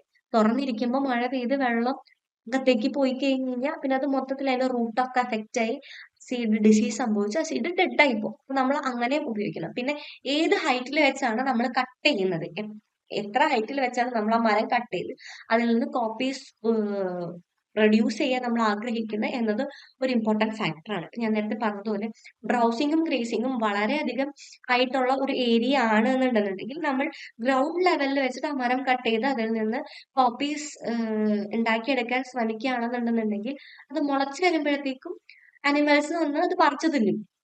ഇത് നമ്മൾ ചെയ്ത പ്രവർത്തനത്തിന് ഒരു ഗുണം ഉണ്ടാവില്ല. അപ്പം height at which we are cutting the tree is also important. പിന്നെ എത്ര തവണയിലാണ് നമ്മൾ ഈ കോപ്പീസിങ് എന്ന് പറയുന്ന ഒരു പ്രക്രിയ ചെയ്യാൻ ആഗ്രഹിക്കുന്നത്. അതായത് ഒരു മരത്തിന്റെ ഒരു തേർഡ് ഇയറിൽ നമ്മളൊരു കോപ്പീസ് ചെയ്തു, പിന്നെ നെക്സ്റ്റ് ഇയറിൽ പിന്നെയും നമ്മൾ കോപ്പീസ് ചെയ്യാൻ പാടില്ല. കാരണം അത് വളർന്നു വരാൻ അതിന് കുറച്ചൊരു ടൈം കൊടുക്കണം അല്ലെ. ടൈം കൊടുത്ത് അത് ഓക്കെ ഇപ്പൊ ചെയ്ത ഒരു റുട്ടീനിൽ നിന്ന് അത് ഹീലായി, അത് ഓക്കെ ആയി, ഹെൽത്തി ആയി എന്ന് നമ്മൾ ഉറപ്പ് വരുത്തിയതിന് മാത്രമേ പിന്നീട് അത് പിന്നെയും കോപ്പീസ് ചെയ്യാൻ പാടുള്ളൂ. പിന്നെ ഉള്ളതാണ് സിൽവികൾച്ചർ സിസ്റ്റം. ഏത് സിസ്റ്റത്തിലാണ് ആ ഒരു സീഡ്ലിംഗ് വളർന്നുകൊണ്ടിരിക്കുന്നത്, അല്ലെങ്കിൽ ആ ഒരു ടൈപ്പ് ഓഫ് ഫോറസ്റ്റ് വളർന്നുകൊണ്ടിരിക്കുന്നത് എന്നനുസരിച്ചിട്ട് വേണം നമ്മൾ കോപ്പീസ് സിസ്റ്റം ചെയ്യണോ വേണ്ടോ എന്ന് ആലോചിക്കാൻ. ഫോർ എക്സാമ്പിൾ, നമ്മളൊരു ഹൈ ഫോറസ്റ്റ് സിസ്റ്റത്തിലാണ് എന്ന് വിചാരിക്കുക. അതായത് നല്ല സ്റ്റോറി ഗ്രോത്തും നല്ല ഡിഫറെന്റ് ലെയേഴ്സിലുള്ള മരങ്ങളും നല്ലൊരു റീജനറേഷൻ, സീഡ്ലിങ്ങിൽ നിന്നുള്ള റീജനറേഷൻ, സീഡ്സിൽ നിന്നുള്ള റീജനറേഷൻ ഉള്ള ഒരു ഏരിയ ആണെന്നുണ്ടെങ്കിൽ നമ്മൾ ഒരിക്കലും ഒരു കോപ്പി സിസ്റ്റം സജസ്റ്റ് ചെയ്യില്ല. കോപ്പി സിസ്റ്റം എപ്പോഴും സജസ്റ്റ് ചെയ്യുക ഒന്നില്ലെങ്കിൽ ഒരു ക്ലിയർ ഫില്ലിംഗ് സിസ്റ്റത്തിലോ അല്ലെങ്കിൽ ഒരു കോപ്പീസർ സിസ്റ്റത്തിലോ ആയിരിക്കും. അതുപോലെ ഈ ഒരു കാര്യങ്ങളൊക്കെ നമ്മൾ എപ്പോഴും നോട്ട് ചെയ്യേണ്ട ഒരു കാര്യമാണ്. അപ്പൊ നമുക്കിവിടെ അതിനുള്ള ഡെഫിനിഷൻ തന്നിട്ടുണ്ട്. In order to enable them to develop into good poles, it is necessary that the number of stools be reduced to 2 or 3 in the second or third year, and on their developing further, the number be reduced to 1. These have favorable effect both on height and diameter increment. അതെന്താന്ന് വെച്ച് കഴിഞ്ഞാൽ ഞാൻ നേരത്തെ പറഞ്ഞതുപോലെ every year നമ്മൾ കോപ്പീസിന് വേണ്ടിയിട്ട് base cut ചെയ്ത് അതിൽ നിന്ന് പൊടിക്കുന്ന സീഡ്ലിങ്സിനെ നമ്മൾ ഉപയോഗിക്കാതെ നമ്മൾ ഒരു വർഷത്തെ ഒരു കോപ്പീസർ ഒരു ഇയറിൽ ചെയ്തു, അതിൽ നിന്ന് നമ്മൾ ഒരു 2 or 3 സ്റ്റൂളുകൾ നിലനിർത്തിയിട്ട്, സ്റ്റൂൾ എന്ന് പറഞ്ഞാൽ ഉണ്ടായി വരുന്ന ആ പോൾസിനെയാണ് നമ്മൾ സ്റ്റൂൾസ് എന്ന് പറയാം. സ്റ്റൂളുകളെ നിലനിർത്തിയിട്ട് കമ്മിങ് ഇയറിൽ അതിൽ നിന്ന് ഒരെണ്ണം മാത്രം നിലനിർത്തി അത്യാവശ്യം വളർന്ന് ഡെവലപ്മെന്റ് കംപ്ലീറ്റ് ചെയ്തതിന് ശേഷം മാത്രമാണ് അതിനെ വെട്ടി നമ്മൾ ഫർദർ ആയിട്ട് കോപ്പീസിങ് ചെയ്യാൻ പാടുള്ളൂ എന്നാണ് പറയാം. ഇങ്ങനെ ചെയ്യുമ്പോൾ ഉള്ള ഗുണം എന്താന്ന് വെച്ച് കഴിഞ്ഞാൽ ആ സീഡ്ലിങ്ങിന്, നമ്മൾ അതിൽ നിന്ന് ഉപയോഗിക്കുന്ന സീഡ്ലിങ്ങിന് നല്ല ഡയാമീറ്റർ ഗ്രോത്തും നല്ല ഹൈറ്റ് ഗ്രോത്തും ഉണ്ടാകും എന്നാണ് പറയുക. പിന്നെ ഒരു ഇമ്പോർട്ടന്റ് ഘടകം ഇവിടെ ഉള്ളത് സ്റ്റൂൾ മൊർട്ടാലിറ്റി ആണ്. നമ്മളൊരു മരത്തിനെ കോപ്പീസ് ചെയ്തു, അതിൽ നിന്ന് നമ്മൾ 2 സ്റ്റൂൾസ് മാത്രം നിലനിർത്തി. പക്ഷെ പെട്ടെന്നൊരു സുപ്രഭാതത്തിൽ ആ സ്റ്റൂൾസിനെ നിലനിൽക്കാൻ പറ്റിയില്ല, അത് മരിച്ചുപോയി. എന്തെങ്കിലും ഒരു ഡിസീസ് വന്നിട്ടോ അതിന് ഡെത്ത് സംഭവിച്ചു. അങ്ങനെയാണെന്നുണ്ടെന്നുണ്ടെങ്കിൽ ആ സ്പീഷീസ് അല്ലെങ്കിൽ ആ ഒരു പെർട്ടിക്കുലർ ഇൻഡിവിജ്വൽ കോപ്പീസിങ്ങിന് എലിജിബിൾ അല്ല എന്നുള്ളതാണ് അതിനർത്ഥം. എന്തെങ്കിലും ഒരു ഫാക്ടർ അഫക്റ്റിംഗ് ആയിട്ട് ഉണ്ടാകും. അപ്പൊ സ്റ്റൂൾ മോർട്ടാലിറ്റി ഒരു സ്പീഷീസിൽ ഉണ്ടോ ഇല്ലയോ എന്നുള്ളതും ഒരു ഘടകമാണ്.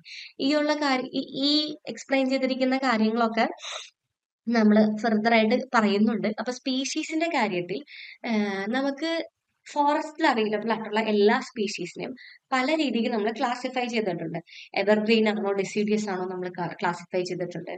ഫ്രോസ്റ്റ് എങ്ങനെ എഫക്ട് ചെയ്യുന്നു എന്നുള്ളത് നമ്മൾ ക്ലാസിഫൈ ചെയ്തിട്ടുണ്ട്. ലൈറ്റ് എങ്ങനെ എഫക്ട് ചെയ്യുന്നു എന്നുള്ളത് ക്ലാസിഫൈ ചെയ്തിട്ടുണ്ട്. ഡ്രൗട്ട് ക്ലാസിഫൈ ചെയ്തിട്ടുണ്ട്. അപ്പൊ അതുപോലെ കോപ്പീസർ ഒരു ഫാക്ടറാണ് സ്പീഷീസിനെ ക്ലാസിഫൈ ചെയ്യുന്നത്. ഹൈലി കോപ്പീസിങ് ആയിട്ടുള്ള ഒരു സ്പീഷീസ് ആണെന്നുണ്ടെങ്കിൽ നമ്മൾ എന്തായാലും അതിനെ ഫർദർ റീപ്രൊഡക്ഷന് വേണ്ടിയിട്ട് കോപ്പീസിങ് നമുക്ക് ചെയ്യാൻ പറ്റും. അതിനായിട്ടുള്ള എക്സാമ്പിൾ ആയിട്ടുള്ള സ്പീഷീസ് ആണ് കേഷ്യ, ആൽബീസിയ, ആൻജൂസിയ, നീം, ടീഗ് എന്നിവയൊക്കെ. ഒരു ഫേംലി കോപ്പീസിങ് ആണ്. അതായത് ഭയങ്കരമായിട്ടല്ല എന്നുണ്ടെന്നുണ്ടെങ്കിൽ നമുക്ക് കുറച്ച് പ്രൊട്ടക്ഷനും കുറച്ച് അഡീഷണൽ ആയിട്ടുള്ള ന്യൂട്രീഷൻ ഒക്കെ കൊടുത്തു കഴിഞ്ഞാൽ കോപ്പീസ് ഉണ്ടായി വരും എന്നുള്ള ഒരു സ്പീഷീസ് ആണ് ടെർമിനേലിയ സ്പീഷീസും ഹാർഡ്വേക്കിയ പിന്നേറ്റിയും. പിന്നെ അതുപോലെ തന്നെ കോപ്പീസ് ബാഡ്ലി എന്ന് വെച്ച് കഴിഞ്ഞാൽ ഈ പറഞ്ഞ പോലെ മോർട്ടാലിറ്റി ഒക്കെ വളരെ അധികമായിരിക്കും. ഉണ്ടായി വരും, പക്ഷെ നമുക്കൊരു ഷ്യൂരിറ്റി പറയാൻ പറ്റില്ല. നമ്മളൊരു 10 മരം കോപ്പീസ് ചെയ്യാൻ വേണ്ടിയിട്ട് ബഡ് പ്രൂണിങ് ചെയ്ത് കഴിഞ്ഞ് കഴിഞ്ഞാൽ അല്ലെങ്കിൽ നമ്മൾ ഫുൾ ഫെല്ലിങ് ചെയ്ത് കഴിഞ്ഞ് കഴിഞ്ഞാൽ അതിൽ നിന്ന് ഉണ്ടായി വരുന്നത് നമ്പർ ഓഫ് സക്സസ്ഫുൾ ഇൻഡിവിജ്വൽസ് വളരെയധികം കുറവായിരിക്കും. തീരെ കോപ്പി ചെയ്യാത്ത കുറച്ച് സ്പീഷീസും ഉണ്ട്. അതിനുള്ള എക്സാമ്പിൾസ് ആണ് ഈ പൈനസ് സ്പീഷീസ്. നമ്മളുടെ എന്താ പറയാ ടെമ്പറേറ്റ് സ്പീഷീസ് എന്ന് നമ്മൾ പറയില്ലേ, പൈനസ് സ്പീഷീസ്, ഐബസ്, സിട്രസ്, ദേവദാരു എന്നൊക്കെ പറയുന്നതാണ് സിട്രസ്. ഇതുപോലുള്ള കാര്യങ്ങളൊക്കെ കോപ്പീസേ ചെയ്യാത്ത സ്പീഷീസ് ആണ്. അപ്പൊ നമ്മൾ ഒരിക്കലും എന്താ പറയാ ഒരു പൈനസ് സ്പീഷീസ് ഒക്കെ കൊണ്ടുവന്നിട്ട് പൈൻ നമുക്ക് ഇഷ്ടപ്പെട്ടു നമ്മുടെ വീട്ടിൽ വളർത്താം എന്നൊക്കെ പറഞ്ഞിട്ട് അതിന്റെ കൊമ്പ് പിടിച്ചുകൊണ്ടൊന്നും നമ്മൾ നട്ടാലും അതിൽ നിന്ന് തളിർത്ത് വരില്ല എന്നുള്ളതാണ് അതിന്റെ അർത്ഥം. പിന്നെ പറയുന്നത് ഏജ് ആണ്. അപ്പൊ ഞാൻ പറഞ്ഞതുപോലെ older the tree lesser the coppicing power. അതൊരു റൂള് പോലെ നിങ്ങൾ ഓർത്ത് വെക്കുക. എത്രത്തോളം മരത്തിന് ഏജ് ഉണ്ടോ അത്രത്തോളം അതിന് റീജനറേറ്റ് ചെയ്യാനുള്ള കപ്പാസിറ്റി വളരെ കുറവായിരിക്കും. കാരണം എന്താന്ന് വെച്ച് കഴിഞ്ഞാൽ ഒരു മരം വെൽ ഗ്രോൺ ആയി കഴിഞ്ഞാൽ, ഭയങ്കരമായിട്ട് മെച്ചുവർ ആയി കഴിഞ്ഞാൽ അതിൽ നിന്ന് വരുന്ന അതുണ്ടാക്കുന്ന ഫോട്ടോസിന്തസിസിൽ നിന്ന് ആ മരം ഉണ്ടാക്കുന്ന ഫുഡും എനർജിയും അതിനു വേണ്ടി തന്നെ ഉപയോഗിക്കാനേ അതിന് സാധിക്കുള്ളൂ. അതല്ലാണ്ട് വേറൊരു പുതിയൊരു വൂണ്ട് സംഭവിച്ചാൽ അല്ലെങ്കിൽ ഒരു ഡിസീസ് സംഭവിച്ചാൽ അതിനെ പ്രതിരോധിക്കാനുള്ള ശക്തിയൊക്കെ ഇതിന് വളരെ കുറവായിരിക്കുള്ളൂ. പിന്നെ വരുന്നതാണ് സീസൺ. അതായത് ഏത് സമയത്താണ് നമ്മൾ കട്ടിങ് ആരംഭിക്കാവുന്നത് അല്ലെങ്കിൽ കോപ്പീസിങ് ചെയ്യാൻ സജസ്റ്റബിൾ ആയിട്ടുള്ള സീസൺ എപ്പോഴാന്ന് വെച്ച് ഞാൻ പറഞ്ഞു. മഴക്കാലം നമ്മൾ തീരെ സപ്പോർട്ട് ചെയ്യില്ല. അതുപോലെ തന്നെയാണ് ഈ ഗ്രോത്ത് സ്റ്റാർട്ട് ചെയ്യുന്നതിന് മുന്നേ, അതായത് ഒരു ലൈഫ് സൈക്കിൾ ഉണ്ടാവുമല്ലോ ഒരു മരത്തിന്. അതിനൊരു റിപ്രൊഡക്റ്റീവ് സൈക്കിൾ ഉണ്ടാവും, ഒരു ഗ്രോത്ത് സൈക്കിൾ ഉണ്ടാവും. അപ്പൊ ഈ ഗ്രോത്ത് സൈക്കിൾ ഒക്കെ നമുക്ക് ജസ്റ്റ് സ്റ്റാർട്ട് ചെയ്യുന്നതിന് മുന്നേ മേജർലി സ്പ്രിംഗ് ടൈമിലാണ് നമ്മൾ ജസ്റ്റ് ബിഫോർ ദ ഫ്രോസ്റ്റ് എന്ന് നമ്മൾ പറയും. അപ്പോഴാണ് നമ്മൾ എപ്പോഴും എന്താ പറയാ കോപ്പീസിങ് നമുക്ക് ചെയ്യാൻ പറ്റുന്ന ഒരു സീസൺ. പിന്നെ ഹൈറ്റും മെത്തേഡ് ഓഫ് കട്ടിങ്ങും ഞാൻ നേരത്തെ പറഞ്ഞതുപോലെ നമ്മൾ ഒരിക്കലും ബ്രൗസിങ്ങും ഗ്രീസിങ്ങും ഉള്ള ഒരു ഏരിയ ആണെന്നുണ്ടെന്നുണ്ടെങ്കിൽ ബേസ് ലെവലിൽ വെച്ചിട്ട് കട്ട് ചെയ്ത് കൊടുക്കാൻ പാടില്ല. 0.5 ഫീറ്റ് ഒക്കെ എബവ് ആയിരിക്കണം. അല്ലാന്നുണ്ടെങ്കിൽ 15 to 25 സെന്റിമീറ്റർ എബവ് ആയിരിക്കണം നമ്മൾ കട്ട് ചെയ്യേണ്ടത്.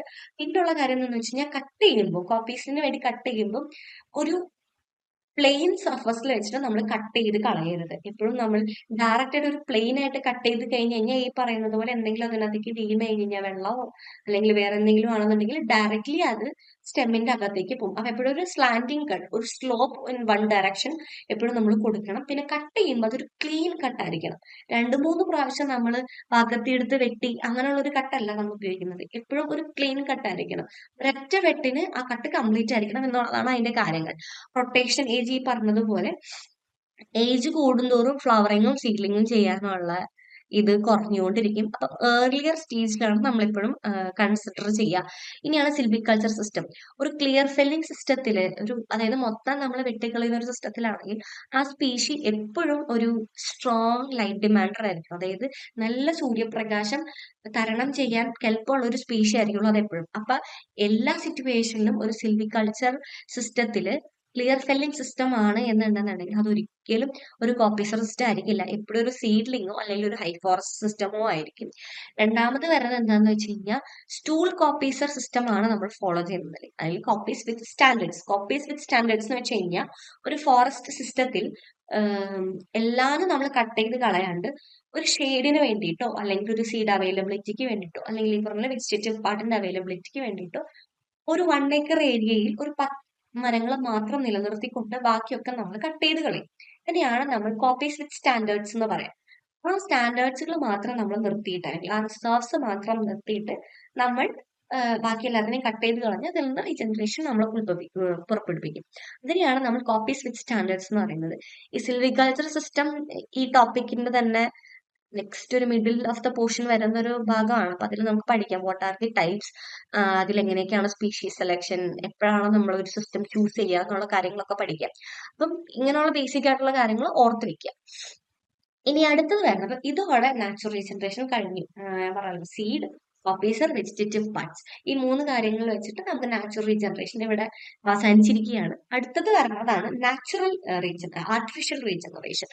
ആർട്ടിഫിഷ്യൽ റീജനറേഷൻ എന്ന് വെച്ച് കഴിഞ്ഞാൽ കൃത്രിമമായിട്ട് നമ്മൾ എങ്ങനെ ഒരു സ്പീഷീസിനെ റീജനറേറ്റ് ചെയ്യുക. ഈ ആർട്ടിഫിഷ്യൽ റീജനറേഷന്റെ കാര്യം പറയുമ്പോൾ ഒരു വെസ്റ്റേൺ കൺട്രീസിലാണെന്നുണ്ടെങ്കിൽ അല്ലെങ്കിൽ യൂറോപ്യൻ കൺട്രീസിലാണെന്നുണ്ടെങ്കിൽ ആർട്ടിഫിഷ്യൽ റീജനറേഷൻ ചെയ്യുന്നത് വളരെയധികം അബവ് 50% ആണ്. അവർ ചെയ്തുകൊണ്ടേയിരിക്കും. അവർക്ക് അതിനുള്ള ടെക്നിക്സും ലാബ് അവൈലബിലിറ്റിയും ഒക്കെ ഉള്ളത് കൊണ്ടായിരിക്കാം അവർ വളരെയധികം ചെയ്യുന്ന ഒരു കാര്യമാണ് ആർട്ടിഫിഷ്യൽ റീജനറേഷൻ. പക്ഷെ ഇന്ത്യയുടെ കേസിൽ വരുമ്പോൾ ഇന്ത്യ നമ്മൾ ആ ഒരു ലെവലിലേക്ക് എത്തിച്ചേരുന്നതേ ഉള്ളൂ. നമ്മൾ ബിലോ ഇപ്പോഴും 20% ആണ് ആർട്ടിഫിഷ്യൽ റീജനറേഷന്റെ കാര്യത്തിൽ. ആർട്ടിഫിഷ്യൽ റീജനറേഷന്റെ ഡെഫിനേഷൻ വരുന്നത് എങ്ങനെയാണെന്ന് വെച്ച് കഴിഞ്ഞാൽ renewal of the forest crop, അതായത് ഒരു ഫോറസ്റ്റ് ക്രോപ്പിനെ നമ്മൾ തിരിച്ചു കൊണ്ടുവരികയാണ്. പക്ഷേ നമ്മളായിട്ട് ഇനീഷ്യേറ്റീവ് എടുക്കുന്ന ഒരു സോയിങ്ങോ അല്ലെങ്കിൽ ഒരു പ്ലാന്റിങ്ങോ അല്ലെങ്കിൽ വേറെ ഏതെങ്കിലും ഒരു ആർട്ടിഫിഷ്യൽ മെത്തേഡിലേക്ക് ആക്കാം. ഒരു ഹ്യൂമൻ ഇന്റർവെൻഷൻ അവിടെ വരുമ്പോഴാണ് നമ്മൾ അതിന് ആർട്ടിഫിഷ്യൽ റീജനറേഷൻ എന്ന് പറയുന്നത്. അത് ഈ പറയുന്നത് പോലെ ആർട്ടിഫിഷ്യൽ റീജനറേഷൻ ഡിപ്പെൻഡ്സ് ഓൺ എന്താണ് ഉദ്ദേശം, എന്താണ് നമ്മുടെ ആവശ്യം എന്നതിനെയൊക്കെ വെച്ചിരിക്കും. രണ്ടാമത് വരുന്നത് പ്ലാന്റേഷൻ എന്താണ്, സോറി, പ്ലാന്റേഷൻ എന്ന് പറയുന്നത് എങ്ങനെയാന്ന് വെച്ച് കഴിഞ്ഞാൽ ഒരു സീഡ്ലിങ്ങിൽ നിന്ന് അല്ലെങ്കിൽ ഒരു പ്ലാന്റിൽ നിന്ന് ഒരു ഏരിയ നമ്മൾ റീജനറേറ്റ് ചെയ്ത് എടുക്കുമ്പോൾ ഇതിന്റെ ക്രിട്ടിക്കൽ ആയിട്ടുള്ള ജെർമിനേഷൻ എസ്റ്റാബ്ലിഷ്മെന്റ് സ്റ്റേജ് കഴിഞ്ഞതിന് ശേഷം നമ്മൾ ആ സീഡ്ലിങ്ങിനെ ഔട്ട് പ്ലാന്റിങ് ചെയ്ത് അങ്ങനെ വരുന്ന ഒരു ഫോറസ്റ്റിനെയാണ് നമ്മൾ പ്ലാന്റേഷൻ എന്ന് പറയാം. അപ്പൊ പ്ലാന്റേഷന്റെ പ്രത്യേകത എന്താന്ന് വെച്ച് കഴിഞ്ഞാൽ അതൊരു ഹ്യൂമൻ ഇൻവെന്റഡ് ആയിട്ടുള്ള ഒരു സംഭവമായിരിക്കും. പിന്നെ അതുപോലെ മേജർലി അതൊരു മോണോക്രോപ്പ് ആയിരിക്കും, ഒരു സിംഗിൾ സ്പീഷി വെച്ചിട്ടായിരിക്കുള്ളൂ അത് ചെയ്യുന്നത്. ഇനി നഴ്സറി എന്ന് വെച്ച് കഴിഞ്ഞാൽ എന്താണെന്ന് വെച്ച് കഴിഞ്ഞാൽ അത് that is the area where the seeds are being raised, അല്ലെങ്കിൽ ഇവൻച്വലി ഒരു പ്ലാന്റിങ്ങിന് വേണ്ടിയിട്ട് ഒരു സ്പീഷീസിനെ നമ്മൾ റേസ് ചെയ്യുന്ന ഒരു സ്ഥലത്തിനെയാണ് നമ്മൾ നഴ്സറി എന്ന് പറയുന്നത്. അപ്പൊ പ്ലാന്റേഷൻ എന്ന് പറയുമ്പോൾ നമ്മൾ കോമൺ ആയിട്ട് പറയുന്നതാണ് തോട്ടം എന്ന് പറയുന്നത്. ഒരു ഫോറസ്റ്റ് തന്നെയാണ്, പക്ഷെ ആർട്ടിഫിഷ്യലി ആയിട്ട് നമ്മൾ വളർത്തിക്കൊണ്ടുവരുന്ന ഒരു ഫോറസ്റ്റ് ആയിരിക്കും. ഒരു മോണോക്രോപ്പ് ആയിരിക്കും എപ്പോഴും ഒരു പ്ലാന്റേഷൻ, അതായത് ഒരു സ്പീഷീസ് നമ്മൾ ഉപയോഗിക്കുള്ളൂ. നമ്മൾ കാണുന്ന റബ്ബർ, യൂക്കാലിപ്റ്റസ്, കാഷ്വറീന, പിന്നെ ടീക്കിന്റെ ഒക്കെ പ്ലാന്റേഷൻസ് ഉണ്ട്. നിലമ്പൂരിലൊക്കെ പോയി കഴിഞ്ഞ് കഴിഞ്ഞാൽ ആദ്യമായിട്ട് ചെയ്ത ടീക്ക് പ്ലാന്റേഷൻസ് വരെ ഇപ്പോഴും അവിടെ അവൈലബിൾ ആണ്. ഈ പ്ലാന്റേഷൻസിന് രണ്ട് ടൈപ്സ് ഉണ്ട്. ഒന്നെന്ന് പറയുന്നത് ഡയറക്റ്റ് സോയിങ്. ഡയറക്റ്റ് സോയിങ് എന്ന് വെച്ച് കഴിഞ്ഞാൽ നമ്മളായിട്ട് തന്നെ സീഡ്സ് കണ്ടുപിടിച്ച് നമ്മൾ അവിടെ സീഡ്ലിംഗ് റേസ് ചെയ്ത് സീഡ്ലിംഗ് ആയിട്ട് റേസ് ചെയ്ത് ആ സീഡ്ലിങ്ങിനെ പിന്നെ നമ്മൾ ഔട്ട് പ്ലാന്റ് ചെയ്യുന്നു. അതാണ് ഡയറക്റ്റ് സോയിങ്. പിന്നെ എന്ന് പറയുന്നത് വൈൽഡ്ലിങ്സ്. വൈൽഡ്ലിങ്സ് എന്ന് പറഞ്ഞു കഴിഞ്ഞാൽ സീഡ്ലിങ്സ് എന്ന് പറയുന്ന വേറൊരു പേരാണ് വൈൽഡ്ലിങ്സ്. പക്ഷെ ആ സീഡ്ലിങ്സ് എന്നുള്ള പ്രത്യേകത എന്താണെന്ന് വെച്ച് കഴിഞ്ഞാൽ മനുഷ്യനായിട്ട് അതിനെ സപ്പോർട്ട് ചെയ്ത് വളർത്തിക്കൊണ്ട് വരാതെ ഒരു ഫോറസ്റ്റിൽ നിന്ന് എടുത്തു വരുന്ന സീഡ്ലിങ്സ് ആണ്. ഫോറസ്റ്റിൽ നിന്ന് അതിന്റെ ഒറിജിനൽ പ്ലേസിൽ നിന്ന് കളക്ട് ചെയ്തുകൊണ്ട് വരുന്ന സീഡ്ലിങ്സിനെയാണ് നമ്മൾ വൈൽഡ്ലിങ്സ് എന്ന് പറയുന്നത്. അതൊരു നാച്ചുറൽ സീഡ്ലിങ്സ് ആയിരിക്കും, പക്ഷെ അതിന്റെ origin will be A natural forest and it will be collected. എന്നിട്ട് ഒരു നമ്മൾ ഔട്ട് പ്ലാന്റ് ചെയ്യാൻ ഉദ്ദേശിക്കുന്ന സ്ഥലത്ത് നമ്മൾ അത് കൊണ്ടുപോയി പ്ലാന്റ് ചെയ്യും. അതിലൊരു നഴ്സറി സ്റ്റേജ് എന്ന് പറയുന്ന ഒരു സിറ്റുവേഷൻ അതിൽ ഉണ്ടാവില്ല. അതാണ് മേജർലി വൈൽഡ്ലിങ്സ് എന്ന് പറയുന്നത്. അപ്പൊ പ്ലാന്റിങ് എന്ന് പറഞ്ഞു കഴിഞ്ഞാൽ എന്താന്ന് വെച്ച് കഴിഞ്ഞാൽ transferring the seedlings from from the എന്താ പറയാ regenerated area to the area of request. ഏത് ഏരിയയിലേക്കാണോ അതിന്റെ ആവശ്യമുള്ളത് ആ ഏരിയയിലേക്കുള്ള ട്രാൻസ്ഫറിങ്ങിനെയാണ് നമ്മൾ പ്ലാന്റിംഗ് എന്ന് പറയുന്നത്. അതിന്റെ ഡെഫിനേഷൻ എന്താണെന്ന് വെച്ച് കഴിഞ്ഞാൽ is the transferring of seedlings or plants in an area to be regenerated after they have successfully passed the critical stages of germination and initial development.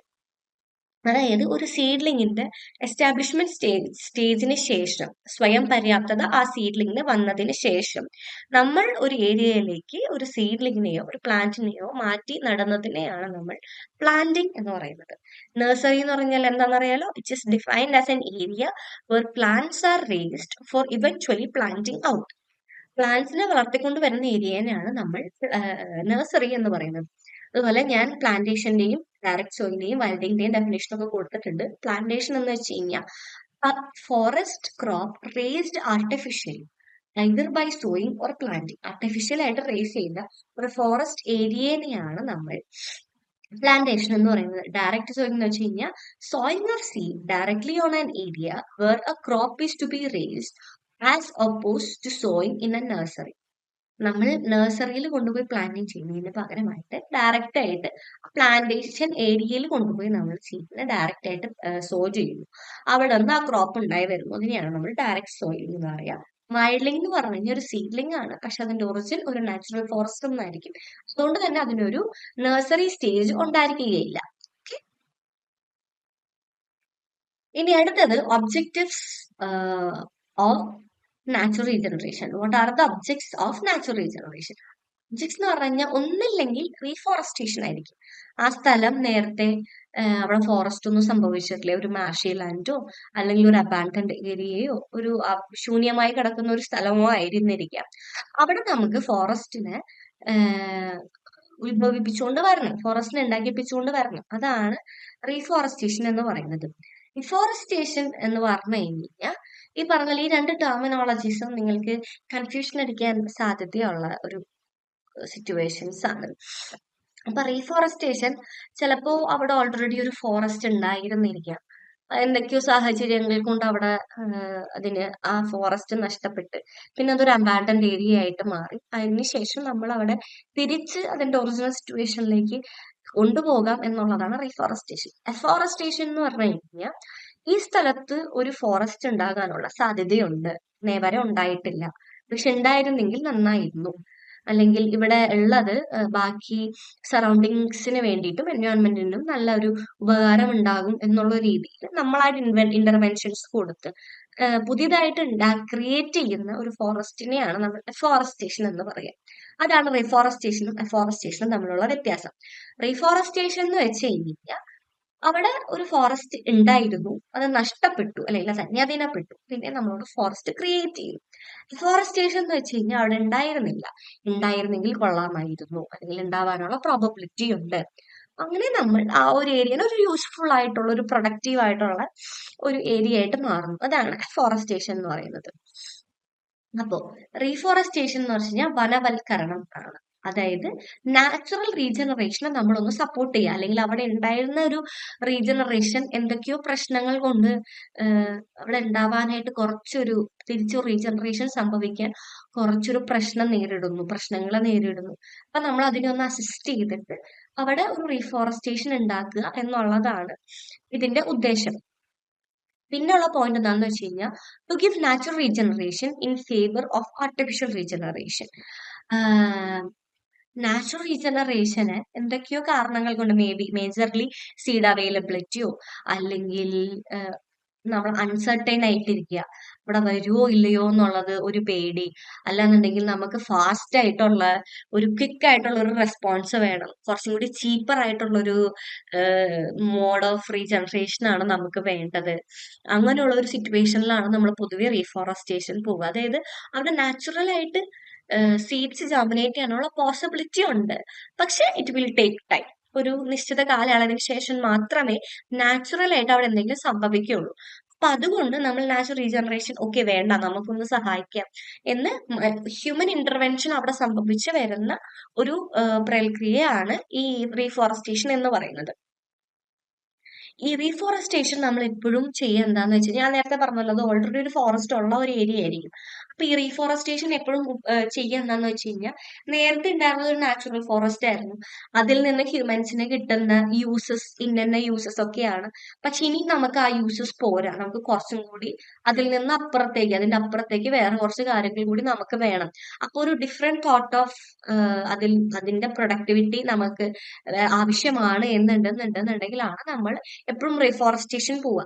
അപ്പൊ നമ്മളുടെ ആവശ്യാനുസരണം അവിടെ നമ്മളൊരു പ്ലാന്റിനെ, ഒരു സീഡ്ലിങ്ങിനെ നമ്മൾ അവിടെ റേസ് ചെയ്യുമായിരിക്കും. മേ ബി നേരത്തെ അതൊരു നാച്ചുറൽ ഫോറസ്റ്റ് ആയിട്ട്, പിന്നെ ഇപ്പൊ നമ്മൾ അവിടെ ഒരു ആർട്ടിഫിഷ്യൽ ആയിട്ടുള്ള ഒരു ഫോറസ്റ്റ് ആണ് ക്രിയേറ്റ് ചെയ്യാൻ പോകുന്നത്. മേ ബി ഒരു വുഡ് ഡിമാൻഡിന് വേണ്ടിയിട്ടോ അല്ലെങ്കിൽ ഏതെങ്കിലും ഒരു ടിമ്പർ സ്പീഷീസോ അല്ലെങ്കിൽ ഒരു അതിന്റെ ഒരു ഫ്രൂട്ട് ഡിമാൻഡിങ്ങോ അല്ലെങ്കിൽ NTFP ഏതെങ്കിലും പ്രോഡക്ട്സോ, അങ്ങനെയാണ് നമ്മൾ റീഫോറസ്റ്റേഷൻ ചെയ്യുക. അപ്പൊ റീഫോറസ്റ്റേഷൻ ചെയ്യുമ്പോൾ എപ്പോഴും അവിടെ ഇമ്പോർട്ടന്റ് ആയിട്ടുള്ള ഒരു കാര്യമാണ് പോളൻ ഡൈല്യൂഷൻ സോൺ എന്ന് പറയുന്നത്. പോളൻ ഡൈല്യൂഷൻ സോൺ എന്ന് വെച്ച് കഴിഞ്ഞാൽ ഒന്നുമല്ല, നമ്മൾ ക്രിയേറ്റ് ചെയ്യുന്ന ഒരു ഏരിയ എവിടെയാണോ ആ area should be away from pollination difficulties നമുക്ക് വേണമെങ്കിൽ പറയാം. അതായത് അല്ലെങ്കിൽ പോളിനേഷൻ കൊണ്ട് ഇപ്പൊ നമുക്ക് ആവശ്യമായിട്ടുള്ള സ്പീഷീസിന്റെ പോളൻസ് അല്ലാണ്ട് വേറെ ഏതെങ്കിലും പോളൻസ് അവിടെ വരാനായിട്ടുള്ള ഒരു സാധ്യത ഉണ്ട് എന്നുണ്ടെന്നുണ്ടെങ്കിൽ ആ സാധ്യതയെ തള്ളി നിർത്തിക്കൊണ്ട് നമ്മൾ ഒരു ഐസൊലേറ്റഡ് ആയിട്ടുള്ള ഒരു ഏരിയ എടുക്കുന്നു. അങ്ങനെ ചെയ്യുമ്പോഴാണ് നല്ല ഒരു ആവശ്യാനുസരണമുള്ള ഒരു ഫോറസ്റ്റ് നമുക്ക് റേസ് ചെയ്തെടുക്കാൻ സംഭവിക്കുക. അപ്പോൾ ആ ഒരു ഗ്യാപ്പ്, ഒരു നാച്ചുറൽ ഫോറസ്റ്റിൽ നിന്ന് നമ്മൾ ഉണ്ടാക്കുന്ന ഒരു ഫോറസ്റ്റിലേക്ക് നമ്മൾ ഇടുന്ന ഒരു ഗ്യാപ്പിനെയാണ് നമ്മൾ പോളൻ ഡൈല്യൂഷൻ സോൺ എന്ന് പറയുന്നത്. അതായത് ആ ഒരു ഏരിയ വിട്ട് കഴിഞ്ഞ് കഴിഞ്ഞാൽ വേറെ നമുക്ക് അനാവശ്യമായിട്ടുള്ള പോളൻസോ അല്ലെങ്കിൽ വേറെ സ്പീഷീസിന്റെ പോളൻസോ ഒന്നും സംഭവിക്കില്ല. പോളൻ ഡൈല്യൂഷൻ സംഭവിക്കില്ല. അല്ലെങ്കിൽ ആവശ്യമില്ലാത്ത പോളൻസോ അല്ലെങ്കിൽ ഏതെങ്കിലും രീതിയിൽ വിൻഡ് വഴിയോ ബേർഡ്സ് വഴിയോ ഒന്നും വരില്ല എന്നുള്ള ഒരു ഉറപ്പ് വരുത്താൻ വേണ്ടിയിട്ടാണ് പോളൻ ഡൈല്യൂഷൻ സോൺ നമ്മൾ എപ്പോഴും ഇടാം. ഒരു പ്ലാന്റേഷന്റെ കേസ് ഇതാണെങ്കിലും നമ്മളായിട്ട് ക്രിയേറ്റ് ചെയ്യുന്ന ഏതൊരു ഫോറസ്റ്റിന്റെ കേസിലാണെങ്കിലും നമ്മൾ പൊതുവെ പോളൻ ഡൈല്യൂഷൻ സോൺ ഇടാറുണ്ട്. അതെന്താണെന്ന് വെച്ചാൽ മാക്സിമം പ്രൊഡക്ടിവിറ്റി നമുക്ക് കാണിക്കാൻ വേണ്ടിയിട്ടാണ്. നമ്മൾ പ്രഡിക്റ്റ് ചെയ്യുന്ന സ്പീഷീസ് അല്ലാണ്ട് വേറൊരു സ്പീഷീസ് അവിടെ വരില്ല. അല്ലെങ്കിൽ നമ്മൾ പ്രഡിക്റ്റ് ചെയ്യുന്ന ക്യാരക്ടേഴ്സ് അല്ലാണ്ട് വേറൊരു ക്യാരക്ടേഴ്സ് ഒരു ഒരു ഇത്ര പെർസെന്റേജ് ഓഫ് ഡീവിയേഷൻ അപ്പുറത്തേക്ക് വേറൊന്നും കാണിക്കില്ല എന്നുള്ളൊരു ഉറപ്പിന് വേണ്ടിയിട്ടാണ് നമ്മൾ പോളൻ ഡൈല്യൂഷൻ സോൺ എപ്പോഴും ക്രിയേറ്റ് ചെയ്യുക. ഇനി എന്തിനു വേണ്ടിയിട്ടാന്ന് വെച്ച് കഴിഞ്ഞാൽ ഒരു ഫയർ കാരണം അല്ലെങ്കിൽ ഏതെങ്കിലും ഒരു ബയോട്ടിക് സ്ട്രെസ് കാരണം ഒരു ഡിസീസ് ആയിക്കോട്ടെ എന്തെങ്കിലും ഒരു കാരണത്താൽ ആ ഫോറസ്റ്റ് അവിടെ അന്യാധീനപ്പെട്ടു. അങ്ങനെ വരുമ്പോൾ ആ ഫോറസ്റ്റിനെ റീക്രിയേറ്റ് ചെയ്യാൻ വേണ്ടിയിട്ടും നമ്മൾ റീഫോറസ്റ്റേഷൻ ഉപയോഗിക്കും. അപ്പൊ നമ്മൾ ഈ പറയുന്നതൊക്കെ എന്തിനു വേണ്ടിയിട്ടാണ് റീഫോറസ്റ്റേഷൻ ചെയ്യുന്നത് എന്നുള്ളതാണ്. അപ്പം ആദ്യം നമ്മൾ പറഞ്ഞത് ഒരു നാച്ചുറൽ റീജനറേഷനെ ഒരു സപ്ലിമെന്റ് ചെയ്യാൻ വേണ്ടിയിട്ട്. നാച്ചുറൽ റീജനറേഷൻ മാത്രം പോരാ, നമുക്ക് അതല്ലാണ്ട് ഒരു ചേഞ്ച് ഓഫ് തോട്ട് സംഭവിച്ചു. അപ്പൊ അതുകൊണ്ട് ഇൻ ഫേവർ നാച്ചുറൽ റീജനറേഷൻ നമ്മൾ മാറ്റി നിർത്തിക്കൊണ്ട് ആർട്ടിഫിഷ്യലി നമ്മളൊരു ഇന്റർവെൻഷൻ നടത്തുമ്പോഴും റീഫോറസ്റ്റേഷൻ ചെയ്യാം. രണ്ടെന്ന് പറഞ്ഞു കഴിഞ്ഞാൽ ഈ പറഞ്ഞതുപോലെ ആ ഏരിയയിൽ പെട്ടെന്നൊരു വൈൽഡ് ഫയർ സംഭവിച്ചു, എല്ലാ സ്പീഷീസും അന്യാധീനപ്പെട്ടു പോയി, അങ്ങനെയുള്ള ഒരു സിറ്റുവേഷൻ അല്ലെങ്കിൽ നശിച്ചുപോയി, ഇങ്ങനെയുള്ള ഒരു സിറ്റുവേഷൻ ആണ്, അല്ലെങ്കിൽ ഓവർ ആയിട്ടുള്ള ഗ്രാസിങ്ങോ ഓവർ ആയിട്ടുള്ള ഒരു ഫെല്ലിങ്ങോ ഓവർ ആയിട്ടുള്ള ഒരു ബ്രൗസിങ്ങോ സംഭവിച്ച് റീജനറേഷൻ സംഭവിക്കുന്നില്ല എന്നുള്ളതാണ് എന്നെങ്കിലും നമ്മൾ റീഫോറസ്റ്റേഷൻ ചെയ്യാറുണ്ട്. പിന്നെ ഈ പറയുന്നത് പോലെ ചേഞ്ച് ഓഫ് ക്രോപ്പ് കമ്പോസിഷൻ, അതെന്താന്ന് വെച്ച് കഴിഞ്ഞാൽ മുന്ന് വരെ അവിടെ ഉണ്ടായിരുന്നത് ഇത്ര നമ്പർ ഓഫ് സ്പീഷീസ് അല്ലെങ്കിൽ ഇന്ന സ്പീഷീസുകളായിരുന്നു. സാലും തേക്കും ചന്ദനവും എല്ലാം ഈട്ടിയും എല്ലാം കൂടിയിട്ടുള്ള ഒരു തമ്പകവും എല്ലാം കൂടിയിട്ടുള്ള ഒരു മിക്സ്ഡ് ഫോറസ്റ്റ് ആയിരുന്നു. ഇനി നമുക്ക് ഇത്രയും മിക്സിങ് വേണ്ട, നമുക്ക് കുറച്ച് വാല്യൂ ആഡഡ് ആയിട്ടുള്ള അല്ലെങ്കിൽ കുറച്ച് പ്രൊഡക്ടിവിറ്റി കൂടുതലുള്ള അല്ലെങ്കിൽ നമുക്ക് കുറച്ച് ഇൻകം തരുന്ന സ്പീഷീസ് ആകാം, നാച്ചുറൽ വാല്യൂ കുറച്ചും കൂടി കൂടുതലുള്ള സ്പീഷീസ് ആകാം എന്ന് നമ്മളിങ്ങനെ തീരുമാനിച്ച് നമ്മൾ സെറ്റ് ഓഫ് സ്പീഷീസിനെ ഡിസൈഡ് ചെയ്തിട്ട് അവിടെ കൊണ്ടുപോയി നടുന്നു. അപ്പൊ അതിന് ചിലപ്പോൾ ഒരു പാറ്റേൺ നമ്മളുണ്ടാവും. ഒരു 1 to 10 റോസ് വരെ ഒരു സ്പീഷീസ്, 10 to 20 വേറൊരു സ്പീഷീസ്, 20 to 30 വേറെ സ്പീഷീസ്. അപ്പൊ നമുക്ക് അറിയാവുന്ന രീതിയിലുള്ള ഒരു മാനേജ്മെന്റ് സ്കീമും അതിന്റെ വാട്ടറിങ്ങും അതിന്റെ ഇറിഗേഷൻ അതിന്റെ ബാക്കിയുള്ള ഫെർട്ടിലൈസേഷൻ നീഡ് അതിന്റെ മാനേജ്മെന്റ് പ്രോപ്പർട്ടീസ് ഒക്കെ എളുപ്പമാക്കാൻ വേണ്ടിയിട്ട് നമ്മൾ വേണമെങ്കിൽ റീഫോറസ്റ്റേഷൻ ചെയ്യാം. അതിനാണ് ചേഞ്ച് ഓഫ് ക്രോപ്പ് കോമ്പോസിഷൻ എന്ന് പറയുന്ന ഒരു ഇതിന്റെ അടിയിൽ വരുന്നത്. ഇനി നമ്മൾ എന്താണെന്ന് വെച്ച് കഴിഞ്ഞാൽ ഇത് വളരെ ഒരു ട്വിസ്റ്റിംഗ് ആയിട്ടുള്ള ഒരു ടോപ്പിക്കാണ്. അതായത് ടു ഇൻട്രൊഡ്യൂസ് എക്സോട്ടിക്സ്. ഇപ്പൊ നമ്മളുടെ ഗവൺമെന്റിന്റെ സിറ്റുവേഷൻ പ്രകാരം നമുക്ക് എക്സോട്ടിക്സ് ഒന്നും പുതിയതായിട്ട് ആഡ് ചെയ്യാൻ ഒരു നാച്ചുറൽ ഫോറസ്റ്റിലേക്കോ അല്ലെങ്കിൽ ഒരു ഗവൺമെന്റ് ഓൺ ഏരിയയിലേക്കോ നമ്മൾ എക്സോട്ടിക് ആയിട്ടുള്ള സ്പീഷീസ് ഒന്നും പുതിയതായിട്ട് കൊണ്ടുവരാൻ പാടില്ല എന്നാണ് പറയുക. പക്ഷെ ഇൻട്രൊഡ്യൂസിങ് ഒരു എക്സോട്ടിക്സും റീഫോറസ്റ്റേഷന്റെ ഒരു കാരണം തന്നെയാണ്. കാരണം എന്താണെന്ന് വെച്ച് കഴിഞ്ഞാൽ ഈ പറഞ്ഞതുപോലെ പെട്ടെന്ന് ഒരു ലാൻഡ് സ്ലൈഡ് സംഭവിച്ചു, ഒരു ഫോറസ്റ്റ് ഫയർ സംഭവിച്ചു, ആ ഒരു ഫോറസ്റ്റ് ഏരിയ മൊത്തം നമുക്ക് നഷ്ടപ്പെട്ടു. ഇപ്പൊ പെട്ടെന്ന് അവിടെ ഒരു ഫോറസ്റ്റ് ഇമിറ്റേറ്റിംഗ് ആയിട്ടുള്ള ഒരു സിറ്റുവേഷൻ നമുക്ക് അവിടെ ഡെവലപ്പ് ചെയ്യണം എന്നുണ്ടെങ്കിൽ ഫാസ്റ്റ് ഗ്രോയിങ് സ്പീഷീസ് ആണ് നമുക്ക് യൂസ് ചെയ്യാം. അപ്പം ഇന്ത്യൻ ഒറിജിൻ ആയിട്ടുള്ള ട്രോപ്പിക്കൽ സ്പീഷീസ് ഫാസ്റ്റ് ഗ്രോയിങ് ആയിട്ടുള്ളത് നമുക്ക് വളരെയധികം കുറവേ ഉള്ളൂ. പക്ഷെ options are greater in when compared to exotic species. Exotic species വെച്ച് നോക്കുമ്പോൾ എക്സോട്ടിക് സ്പീഷീസ് നമുക്ക് വളരെയധികം സുലഭമായിട്ട് അവൈലബിൾ ആണ്. ഡിഫറെന്റ് വെറൈറ്റീസ് ഓഫ് സ്പീഷീസ് നമുക്ക് കിട്ടും. ഈ എക്സോട്ടിക്സിന്റെ കേസിൽ തന്നെ നമുക്ക് ഇന്ത്യൻ എക്സോട്ടിക്സ് ഉണ്ട്, അല്ലാണ്ടുള്ള എക്സോട്ടിക്സ് ഉണ്ട്. അതായത് എക്സോട്ടിക്സ് എന്ന് വെച്ച് കഴിഞ്ഞാൽ അതിന്റെ നേറ്റീവ് ഒറിജിൻ വേറൊരു സ്ഥലമാണ്, നമ്മൾ അതിനെ വേറൊരു സ്ഥലത്ത് കൊണ്ടുപോയി നടുന്നു. അതാണ് എക്സോട്ടിക്സ്. ഇന്ത്യൻ എക്സോട്ടിക്സ് എന്ന് വെച്ച് കഴിഞ്ഞാൽ ഇന്ത്യയിൽ തന്നെ കുറച്ച് ഭാഗങ്ങളിൽ ഇന്ത്യൻ ഒറിജിൻ അല്ലാത്ത സ്പീഷീസിനെ കാണുന്നു. പക്ഷെ അതിന്റെ ഒറിജിൻ ഇന്ത്യ അല്ല. പക്ഷെ അത് ഒരു 10, 20, 50 കൊല്ലമായിട്ട് ഇന്ത്യയിലുണ്ട്. അപ്പൊ അങ്ങനെയാണ് നമ്മൾ ഇന്ത്യൻ എക്സോട്ടിക്സ് എന്ന് പറയാം. അപ്പം എക്സോട്ടിക്സിനെ ഇൻട്രൊഡ്യൂസ് ചെയ്യാനുള്ള മെയിൻ കാര്യം ഫോറസ്റ്റ് ട്രോപ്പിക്കൽ സ്പീഷീസ് അല്ലെങ്കിൽ നേറ്റീവ് സ്പീഷീസ് എപ്പോഴും സ്ലോ ഗ്രോയിങ് ആയിരിക്കും. പിന്നെ നമ്മളുടെ നീഡ്സ് ഒക്കെ ചിലപ്പോൾ കൃത്യസമയത്തിനുള്ളിൽ സാറ്റിസ്ഫൈ ചെയ്യണം എന്നില്ല. ഇപ്പം ടീക്കൊക്കെ വളരെ നല്ലൊരു ട്രോപ്പിക്കൽ സ്പീഷി ആണെങ്കിലും 60 years ഓഫ് റൊട്ടേഷൻ കഴിഞ്ഞാലാണ് നമുക്ക് അതിന്റെ ഒരു പ്രൊഡക്ടിവിറ്റി കിട്ടുള്ളൂ. അപ്പൊ ഈ 60 കൊല്ലം കാത്തിരുന്നിട്ട് അതിൽ നിന്നൊരു ഇൻകം കിട്ടുന്നതിനേക്കാളും നല്ലത് ഒരു 10-15 കൊല്ലം കാത്തിരുന്നിട്ട് അതിൽ നിന്നൊരു ഇൻകം കിട്ടുന്നതാണല്ലോ. അപ്പൊ അങ്ങനെയുള്ളൊരു സിറ്റുവേഷൻ വരുമ്പോഴാണ് നമ്മൾ എക്സോട്ടിക്സിനെ ഇൻട്രൊഡ്യൂസ് ചെയ്യുക. അപ്പൊ യൂക്കാലി ആണെങ്കിലും കാഷുറീനെ ആണെങ്കിലും ഇതൊക്കെ ഭയങ്കരമായിട്ട് പെട്ടെന്ന് വളർച്ച എത്തുന്ന മരങ്ങളും നമുക്ക് പെട്ടെന്ന് ഇൻകം കിട്ടുന്ന സ്പീഷീസും ആണ്. അപ്പൊ അങ്ങനെയുള്ള സിറ്റുവേഷൻസിലും നമ്മൾ റീഫോറസ്റ്റേഷനിൽ നമ്മൾ എക്സോട്ടിക്സിനെ ചെയ്യാൻ വേണ്ടിയിട്ട് നമ്മൾ റീഫോറസ്റ്റേഷൻ ചെയ്യുന്നതാണ്.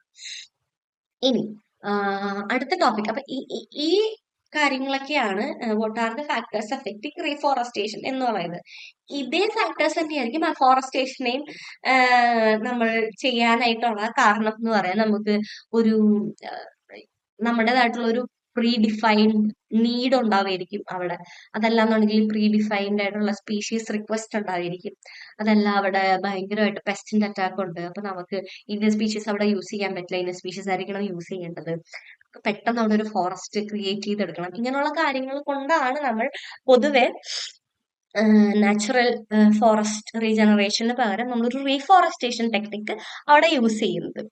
അടുത്തത് നമ്മൾ പറയുവാണെന്നുണ്ടെന്നുണ്ടെങ്കിൽ factors affecting the choice between artificial regeneration and natural regeneration. Artificial റീജനറേഷനെയും നാച്ചുറൽ റീജനറേഷനെയും നമ്മൾ എടുക്കുമ്പോൾ ഇത് രണ്ടും തമ്മിൽ നമ്മൾ ഡിഫറൻഷിയേറ്റ് ചെയ്ത് എങ്ങനെ ചൂസ് ചെയ്യും, എപ്പൊ നമുക്ക് ആർട്ടിഫിഷ്യൽ റീജനറേഷൻ മതി, എപ്പൊ നമുക്ക് നാച്ചുറൽ റീജനറേഷൻ മതി എന്നുള്ളത് നമ്മൾ എങ്ങനെ ചൂസ് ചെയ്യും എന്നുള്ളതാണ് നമ്മൾ ഡിഫൈൻ ചെയ്യാൻ പോകുന്നത്. ചുമ്മാ കുറെ ടൈംസ് മാത്രം പറഞ്ഞിട്ട് കാര്യമില്ലല്ലോ. ഇത് രണ്ടും തമ്മിൽ നമ്മൾ എങ്ങനെ വേർതിരിച്ച് ഏത് സമയത്ത് ഏത് അപ്രോച്ച് നമ്മൾ സെലക്ട് ചെയ്യണം എന്നുള്ളത് ഒരു ഇമ്പോർട്ടന്റ് ഫാക്ടർ ആണല്ലോ.